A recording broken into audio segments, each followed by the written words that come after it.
విచ్చేసినటువంటి గిరిజన సంఘాలకు అలాగే మిగతా మద్దతు సంఘాలకు అందరికీ నమస్కారాలు తెలియజేస్తూ, సోదరులారా, ఈరోజు తెలంగాణ రాష్ట్రంలో అనేకమైనటువంటి సమస్యల మీద పోరాటం చేస్తూనే ఇవాళ రాష్ట్ర వ్యాప్తంగా గిరిజనుల యొక్క కోరిక, గిరిజన సమాజం అడుగుతుంది ఒకటే, గొంతెమ్మ కోరికలేమి అడుగుతలేము, మా హక్కు, మా జనాభా సమస్య ప్రకారం కాంగ్రెస్ పార్టీకి మేము ఓటేసాము, కాంగ్రెస్ పార్టీతోనే ఉన్నాము, కాంగ్రెస్ పార్టీతో ఈరోజు నుంచి కాదు, ఇందిరమ్మ కాడ నుంచి ఈరోజు దాకా మాకు ఒక పేరు, మాకు రిజర్వేషన్ ఇచ్చినప్పటి నుంచి ఈరోజు దాకా బంజారా సమాజం, యావత్తు సమాజం కాంగ్రెస్ పార్టీతోనే ఉన్నది.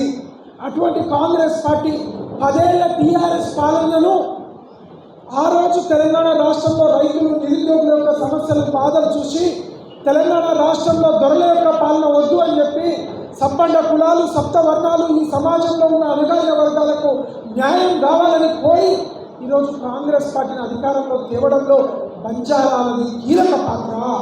అటువంటి బంజారా సమాజం ఈరోజు ఒక నిస్సహాయక పరిస్థితిలో ఏం చేయాలో అర్థం కాని పరిస్థితిలో ఇలా కొట్టుమిట్టాడుతున్నది.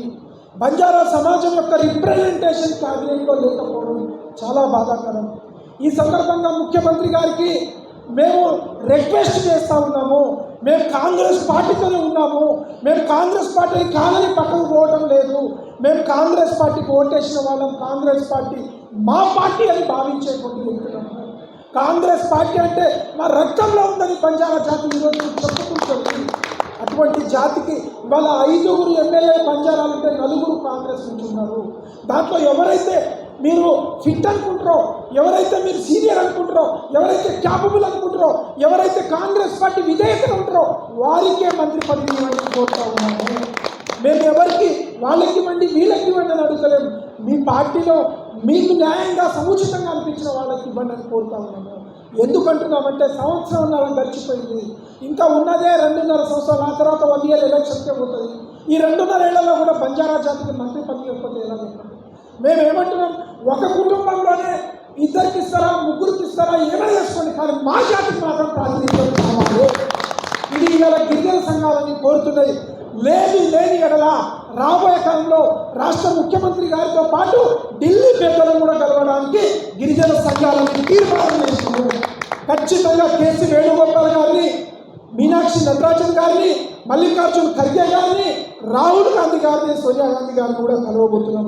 కాబట్టి దయచేసి ఈ గిరిజన సంఘాల యొక్క డిమాండ్ని కూడా మీరందరూ కాంగ్రెస్ పార్టీ సమాలోచన చేయాలి. ఎందుకంటే నామినేటెడ్ పదవులలో కానీ, ఎమ్మెల్సీ పదవులలో కానీ, రాజ్యసభ, లోక్సభలలో కానీ మాకు రావాల్సిన వాటా మాకు దక్కాల్సిందే. మాకు రాజ్యాంగం ప్రకారం మా జనాభా తమాషా ఎంతుందో అంత ప్రకారం మాకు దక్కాలని కోరుతూ ఉన్నాం. ఎందుకంటే 82 నియోజకవర్గాలు తెలంగాణ రాష్ట్రంలో బంజారా కమ్యూనిటీ, 82 నియోజకవర్గాల్లో సుమారు 30 ఏళ్ల పైచిరుకు ఓట్లు ఉన్నటువంటి ఏదైనా జాతి ఉందంటే అది బంజారా స్పష్టంగా తెలియజేస్తా ఉన్నాం. కాబట్టి అటువంటి జాతిని విస్మరిస్తే రాబోయే కాలంలో అటువంటి కమ్యూనిటీ కాంగ్రెస్ పార్టీకి దూరం అయితే చాలా ఇబ్బందులు ఎదుర్కోవాల్సి వస్తుంది. కాబట్టి అటువంటి కమ్యూనిటీని ఇవాళ దగ్గర చేసుకోవాలని వివిధ పార్టీలు అనేక పండగలు పందిరు. బీజేపీ లాంటి, ఆర్ఎస్ఎస్ లాంటి శక్తులు ఇవాళ వివిధ రకాలుగా ఇలా అనేకమైనటువంటి కుటీర ప్రయత్నాలు చేస్తూ ఉన్నాయి. ఇవాళ గ్రామాలలో చూస్తే ఇప్పటికీ కాంగ్రెస్ కార్యకర్తలను ఏకలవ్య ఫౌండేషన్ అని, వనవాసి కళ్యాణ పరిషత్ అని ఇవాళ బీజేపీ, ఆర్ఎస్ఎస్ కుట్రలతో బంజారాలను టార్గెటెడ్గా ఈ కమ్యూనిటీని బీజేపీ దగ్గర చేసుకోవాలని కుట్ర చేస్తూ ఉన్నది. కాబట్టి ఈరోజు గిరిజన సంఘాలని ఇక్కడి నుంచి డిమాండ్ చేసిన ప్రభుత్వాన్ని ముక్త కంఠంతో ఏకసభ్య తీర్మానం చేసి చెప్తా ఉన్నాం. ఒక్కటే మాట, బంజారా కమ్యూనిటీకి మంత్రి పదవి ఇవ్వాలని తీర్మానం ఇక్కడ నుంచి చేస్తున్నాం. లేని ఎడల రాబోయే కాలంలో గ్రామాల, మండలంలో, జిల్లాల ప్రతి నాయకుడిని మేము అడుగుతాం, మేము ఎందుకు మాకు ఇవ్వలేదు అని. ఇవాళ 6 మంత్రి పదవులు ఉన్నాయి, ఇప్పటికే 4 డిసైడ్ చేసినామంటారు, ఇంకా 2 ఖాళీ ఉన్నాయి. ఈ రెండింటిని కూడా ఒకటి బంజారా కమ్యూనిటీ, మరొకటి మాదిగ కమ్యూనిటీకి ఇచ్చి కాంగ్రెస్ పార్టీ సామాజిక న్యాయానికి కట్టుబడ్డ పార్టీగా మరొకసారి రుజువు చేసుకోవాల్సిన అవసరం, బాధ్యత ఉందని మేము ఈ సందర్భంగా తెలియజేస్తా ఉన్నాం. ఎందుకంటే టీఆర్ఎస్ పార్టీని ఓడించడం బంజారా కమ్యూనిటీ ప్రధాన పాత్ర. బీజేపీని దగ్గర రానియకుండా ఇలా బీజేపీ ఇవాళ బీజేపీని కూడా ఇవాళ తెలంగాణ తండాల్లో రానియకుండా కాంగ్రెస్ పార్టీ కార్యకర్తలుగానే కాంగ్రెస్ బిడ్డలుగా ఇవాళ బంజారా బిడ్డలు మిగిలారు. కాబట్టి దయచేసి ఒక్కసారి రాష్ట్ర ముఖ్యమంత్రి గారు ఆలోచన చేయాలి, కేంద్రంలో ఉన్న కాంగ్రెస్ అధినాయకత్వం సమాలోచన చేయాలని ఈ సందర్భంగా తెలియజేస్తూ గిరిజన సంఘాల నాయకులు, నాతో పాటు మిత్రుడు ట్రైబల్ జేఏసీ చైర్మన్ ఉన్నటువంటి అశోక్ రాథోడ్ గారు, మా గిరిజన సంక్షేమ సంఘం నాయకులు లక్పతి నాయక్ గారు, మా గిరిజన సంస్కృతి ఏ పత్రిక మా గురించి రాకపోయినా మా పత్రిక మేమే అని ఇలా ధర్మానాయకులు వారికి మా వినోద్ నాయక్, మా అన్నగారు, అలాగే అభేందర్ గారు ఎంపీసీ సంక్షేమ సంఘం మాకు అండగా వచ్చారు వారికి, అలాగే తెలంగాణ బంజారా విద్యార్థి సేవా సంఘం నుంచి రవి నాయక్ గారు, గిరిజన శక్తి రాష్ట్ర చీఫ్ కోఆర్డినేటర్ ఉన్న చిరంజీవి నాయక్ గారు, అలాగే సర్పంచ్ సంఘం నారాయణ నాయక్ గారు, ఇక్కడ సిగ్నేచర్ స్టూడియోస్ నుంచి మా మిత్రుడు, ఆత్మీయ మిత్రుడు, గతంలో మా గిరిజన శక్తిలో కీలకమైన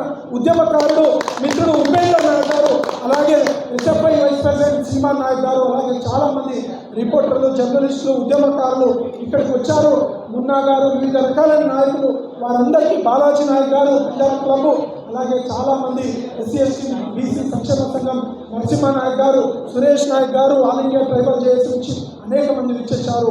వారందరికీ ధన్యవాదాలు చేస్తూ గిరిజన శక్తే కాదు అన్ని గిరిజన సంఘాలు కలిసి రాబోయే కాలంలో ఢిల్లీకి పోతా ఉన్నాం, పోరాటం ఉధృతం చేస్తాం, కాంగ్రెస్తోనే ఉంటాం, కాంగ్రెస్ మీదనే మా హక్కులను అడుగుతామని చెప్పి సందర్భంగా తెలియజేస్తూ మాకు అవకాశం ఇచ్చిన మిత్రులందరికీ ధన్యవాదాలు చేస్తా ఉన్నాం.